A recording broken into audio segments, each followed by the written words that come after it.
Welcome back, WrestleManiacs, to the Malaysian Wrestling Podcast. Yeah. We are your favorite wrestling duo, Nick Dorian Rashiq Ghazalie. and we are going to go straight into it with, of course, APAC Wrestling's recent event, Reality Check. The reality check itself. If you didn't know by the screen behind us.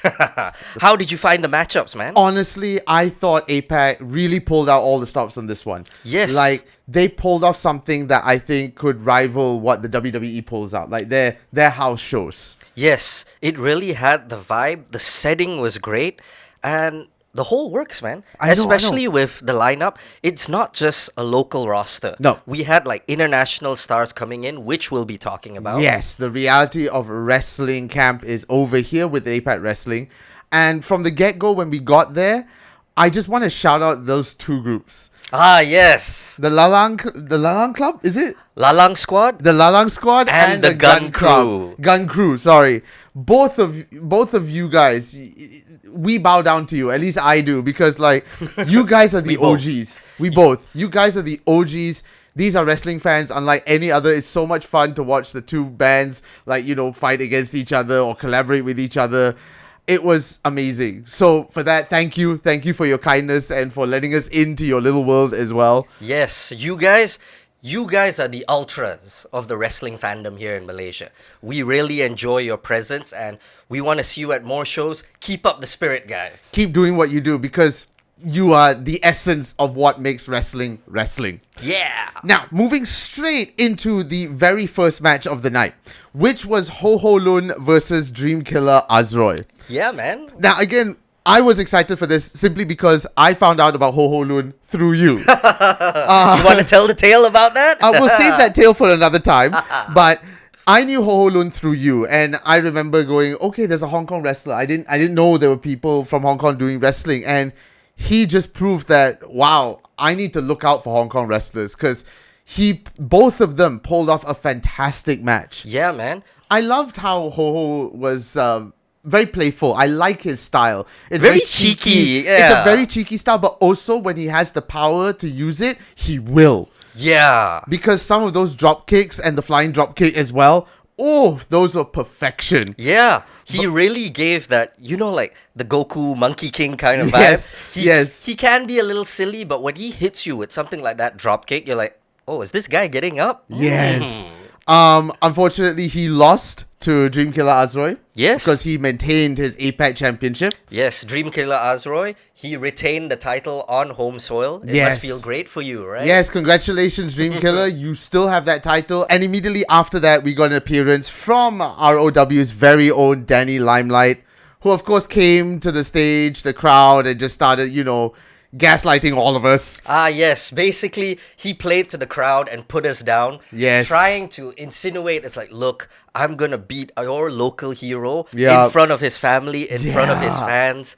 That's like the ultimate heel heat you can get. Yes. And honestly, it was such a great promo. Like, it's understandable he comes from reality of wrestling. He knows his stuff. Not to say that we don't, but he's on another level. And Danny just pulled off a fantastic heel promo. The crowd, he was so over with that crowd. Yes, the crowd ate him up and people are already yelling. It's like, New York chicken, go back home. We don't like you. Bale. Like, we forgot to tell you, we were sitting on the Titantron stage itself. So when the wrestlers were coming out, we could touch them lah. Yes. We didn't, but we did. We got the high fives at the side. Yes. So seeing Danny come out, I just felt that aura like, oh, this was something different. And then when he came to the front and tore one of the Lalang Squad's signs. Yeah, he tore the poster right in front of them. He tore the poster right in front of them. That was fantastic. But again, he called us all ugly. Not as ugly as you, mate. So, if you're watching this. We then moved to a very weird Titantron video. Everyone was very confused. What was going on? Like, huh? And then this random guy turned up. Again, we were all very confused. Because everyone was shouting, "Who are you? Who are you? Who are you?" We're like, I was so like, who is this? Yeah. He seemed to be in this very nice suit with a metal mask and talking about a new warrior coming or something like that. And then we got the introduction to Raga Ngadai. I hope I got your name right. Yes. Seemed to be this very tribal warrior. our own version of a tribal chief, kinda. And then he was calling out somebody who's going to face him, and Mighty Eddie Emil turned up. Dude, Mighty Eddie Emil, man. This guy's my man, Like yo. when Eddie turned up, you knew he was ready for a fight. Yeah. He came out raring to go. But unfortunately, this Raga Ngadai was too big of an opponent for him because actually some of his moves were very, very strong and powerful. Like, Very they stiff. were raw. Like, when he beat you, he beat you. But still, Eddie got some good moves in. That slap again to the chest. That Ooh, chop, yo. where everyone was like, Ooh. pow! Suck it, too. Oh, you could feel that, man. Yeah. But Raga got basically not a DQ, but a low blow. Which basically got him the pin, and then he got his club and just started attacking the hell out of Mighty Dude, Eddie. I got so upset. That after match beatdown on Yeah. Mighty Eddie Emil. It's like, dude, I love Eddie Emil, man. You look at this guy. He's like I said, he's like the Malay Finlay. Yes, you know? yes. He has the outfit. Yes. He has the build. He has that physique. And when he went out there, I really love his technical skill, but it was a losing effort. It was a losing effort. Raga basically played dirty, unfortunately, which seems on brand for him. He looks like a massive heel. Yep. But immediately after that unfortunate beatdown, our very own Noor Diana made an appearance. Yeah. Because we did find out a few days ago that she is going to be making an appearance. And sure enough, she did. She, again, so over with the crowd. She had the whole arena in her hands. Yeah. Like, the second she came out already, I'm like, oh, it's Noor Diana. It's like, ooh. Like, Ooh. it's... You see the phoenix on the Triumph. Yeah, you're like, it's her. She's coming out. Yes. So she came out, basically thanked the fans and all that for all the support, and then issued an open challenge to anybody that wanted to face her. And then we got the debut of Maya Heartsteel, Yes. who I think stole everyone's heart. Yes. She was the sweetheart, the darling of the ring that got Yes. everyone's attention. Yes. And of course, that irked the one that made the open challenge in the first place. The queen of Filipino wrestling, Crystal. Yeah. So she came out, got upset, and then started a three-way match. Yes. And then we got the three-way match started, and my goodness, this match, I think, could rival some of the men's matches. Yes. Like, these women put on a match. They put on a showcase. We're talking triple threats. There were even double team and triple team teams Yes. that happened throughout the game. And I gotta do a shout out for this because yes, Crystal and Noor Diana are in a league of their own. They are vets in their field. But Maya Heartsteel, for her debut, it was unbelievable. She put on a show that went toe-to-toe with Noor Diana and Crystal. Yes. Like, she's in that same league. In my opinion, she is already in that same league. Yeah, just for a debut, for a passerby, you already feel like, oh, this girl's been wrestling for a while. Yeah, I couldn't even tell that this was her debut. And honestly, I cannot wait to see where Maya Heartsteel will go. So Maya, if you're watching this, I know we told you before, but we are definitely watching you and we cannot wait to see what your next match will be. Yes, career trajectory only goes up from here. And then we got the Kojio versus Alpha Nazri match. Yeah. Oh boy, Kojio's a beast. I will say that. Kojio is like a force to be reckoned with. He's like a mixture of the Fiend with the Arkham Knight with that little brute force. This guy, when he came out with Halloween all in the air, Yeah. he scared the crap out of everyone in I think he presence, scared the guy next to me as well. Not you, but the one Dude, in front you know of me. the guy next to me, I think he like crapped his pants. He was like, Because at one point, yeah, he came and just went, boo! And I was like, ooh. yeah. You know what? When wrestlers come out, they do their thing. Yeah. He was just posing like that. Yeah. Next thing you knew, he just turned to the side and just went, raw. Yeah. And like I said, the guy next to Yeah, I me, think he probably crapped his pants, man. But you say brute force, like a little brute force. No, man, this guy is full brute force. Yeah. Some of those slams look brutal.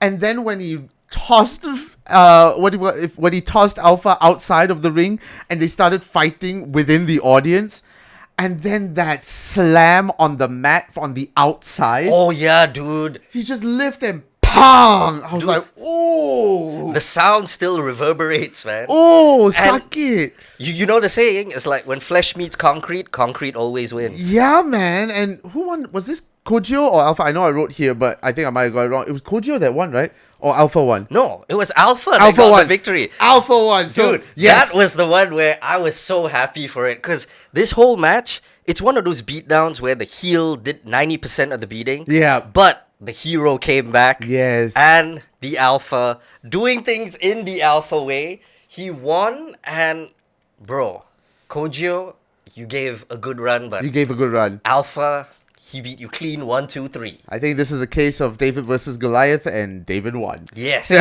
As should be. As should be. Now, after that, we've got the Sigma Beast Srigala and Bad Boy Hendo Ramli versus the Eurasian Dragon and the Ritis Double K. Yeah. Now, this match. This was a Singapore versus Malaysia match, even though Ritis is like kind of Johorian, but I'll consider you Singaporean. Yeah. He's the heel. You know, it's like... I mean, you're heel enough to be Singaporean lah. So let's just say that. Yeah. I've heard that Ritis is supposed to be like... It's like a Malaysian slang or term, which is supposed to be like artist. But more on the con artist kind of style. Which is his character. Yep. And then Eurasian Dragon just memang pening all the time.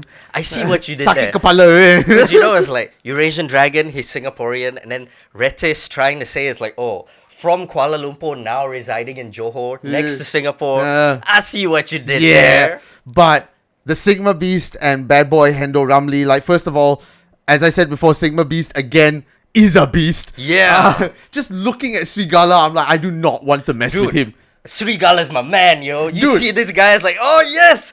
This guy looks like he came straight out of like the kampong. I'm gonna get you. I'm gonna beat you.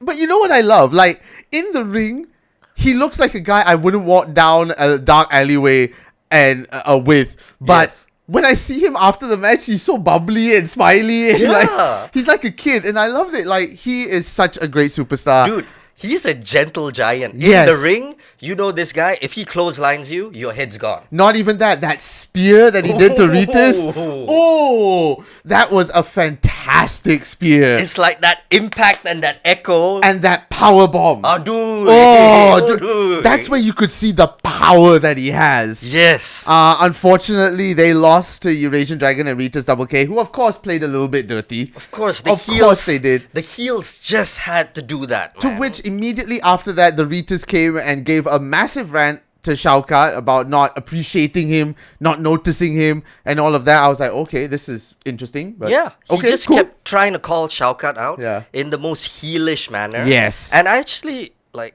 correct me if I'm wrong, this was the first tag match of the evening, right?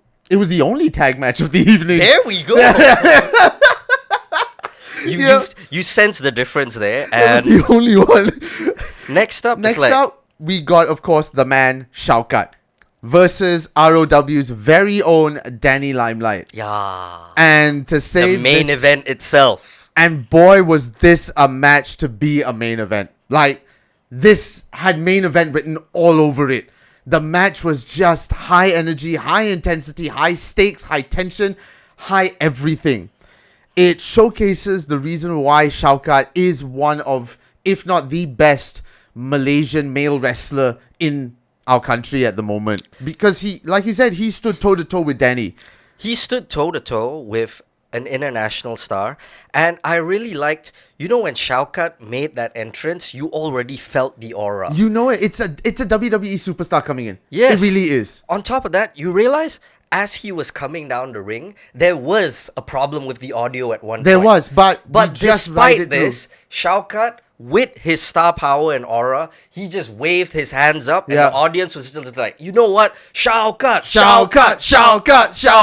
Yeah! We were, honestly, I'll get to the crowd in a bit, but one thing that I will mention about the crowd right now is just how into it everybody was. Yes. Like, I was rewatching the footage that I took, And just that one footage I had of all of them just yelling at Danny and whatnot. I'm like, we are so into it, dude. We do. But okay, getting back into the match. Then Shao Kahn made his entrance, which was epic as always. Then Danny came in with his entrance, which is equally as epic. Yeah. The crowd was jeering him the whole way, booing everything that he did. And this match, let's not forget, it's history in the making because Yes. it's the first time ever that the Raw Heavyweight Championship was defended outside of the US. And he's the first person to do it, Danny. Yeah. Yes, so it is very much an achievement for ROW and Danny Limelight himself.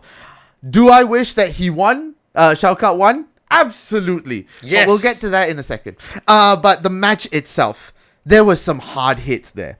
There was some really massive chops from Shao Kahn that really reverberated around the arena. Yeah. Danny equally with his flamboyant style, just flipping everywhere, left, right, and center. And this is where he ate up the crowd, man. He ate People up the- started getting worked up at him. I think there was one point where someone in the audience actually snapped at him. Yeah. right? She was, that one lady at the side was really shouting and yelling at him. And it was like, ooh, got under her nerves, man. Ooh. But then I just want to touch base on some of the movesets that they did as well, because Danny's stranglehold, the Cobra Clutch kind of hold that he was doing on I might have gotten the name wrong, don't come after me, all right?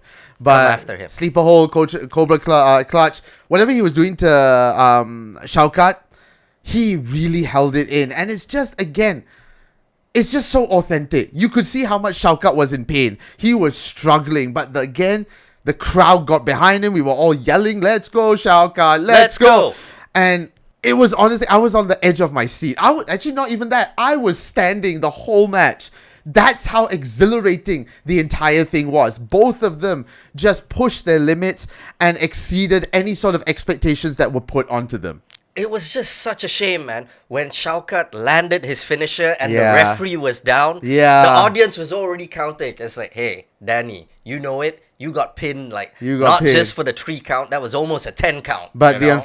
unfortunately, referees on, which, don't worry, I'll get to you in a second if you're watching this. Referee Caillou? Referee Caillou. But yes, he unfortunately got knocked out accidentally from a Irish whip from Danny to Shao Kahn. Shao Kahn threw him across the corner rope.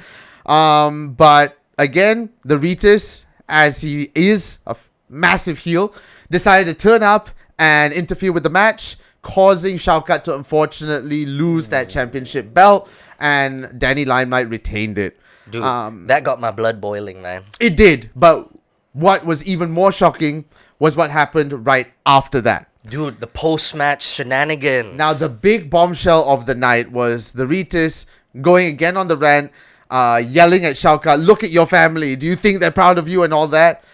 And all of a sudden, from his jacket pocket, whips out an electric razor. Dude. And the second he pulled that out, we all knew what was coming. That audible gasp from the Yeah. audience, that whoop. Ooh. It was the tension. It was like a pin drop, and you could hear it. Like everyone just gasped in that one moment. And then, of course, he started shaving Shao Kahn's head. Dude. Shao Kahn's hair is iconic. He's had that long hair for the longest time now. The longest streak. The longest streak. So to have him no longer have that was just such a massive moment. And what a way to cap off the night. Actually, no. Sorry. My mistake. That didn't cap off the night. What capped off the night was after that, you could see the internal struggle that Shao Kahn was having. And he took that razor and he just went full steam ahead and shaved the living hell out of that head. Yes. What does this mean for Shao Kahn now? Is it going to be a new character born? Don't know. Will he turn heel? Will he stay babyface? Only time will tell. Yes. And that's why that was the perfect cap off to what I could honestly say was a fantastic evening of wrestling. It was a reality check. It was a huge reality check. Now, before we end the pod, again, 2 things I needed to mention. One, of course, was that crowd. I just want to give and I think I speak for you as well, our huge appreciation and gratitude from everybody that talked to us and welcomed us with open arms to this community. Even though we've watched wrestling since we were a kid, we may not be well versed within our local industry, unfortunately, but we are still growing. and the fact that all of you who are got legends lah. Yes. Lalang Squad, Gun Gun Club, Crew. the rest of you as well, who have been watching this since 2016, 2018, who are so giving to the both of us. We just want to say our thank you and gratitude to each and every one of you. It fills us with much joy that we know we're in safe hands, that we're not hated by all of you. We love you guys. You guys are a great community. You're very welcoming. Yes. Nobody was snobbish. I just really loved it. Everyone was approachable. We spoke to you guys, and this is to everyone out there also. If you see us, don't be shy. Yeah. We're approachable people. We're very approachable. We're We'd love just to like talk to you you. guys. We're fans, and wrestling is numero uno for us. Yeah. So, again, thank you so much to everybody that came to talk to us. We hope to see you again next time for another event. We're not sure which one yet, but stay tuned for an announcement for that. Now, before we leave, you know, we're starting this new thing of like apa ni. And I think the apa ni of this evening is referee Zan. Now, this man, not in a bad way, I kesian dia. Every match he was there refereeing the match, and he did a damn good job at it. I salute you for your energy, your stamina for every single match, and you are such a great referee to watch. And I can't wait to see you again. And thank you so much for talking to us as well, even though you had your shirt off, which was another apa ni moment. Another apa ni moment. But he was our very first apa ni star of the week. All right, represent. But yes, represent. First. But thank you once again for appreciating us and giving us all that gratitude. APAC Wrestling, thank you for putting on such a fantastic event. Amazing. Power to you all. If y'all haven't checked out an APAC Wrestling event yet, make sure you check out the next one. We'll definitely give you updates for that. You can follow that and the rest of whatever Southeast Asian wrestling news, and of course international news as well from us, because that's what we are, the Malaysian Wrestling Podcast. Oh yeah. So thank you so much again for tuning in and listening to us. As always, you can check us out on all social media at My Wrestling Podcast. We are on TikTok, Instagram, Threads, and YouTube. And of course, you can listen, if you're listening to this on Spotify, catch us on YouTube. If you're watching this on YouTube, check us out on Spotify on the go as well. And as always, I am Nick Dorian. My name is Rashiq. And we are Malaysian Wrestling Podcast. And as always, I'll think of a better tagline for next time. Take care, guys. Take care. Bye, guys. Take care, everyone. Woohoo!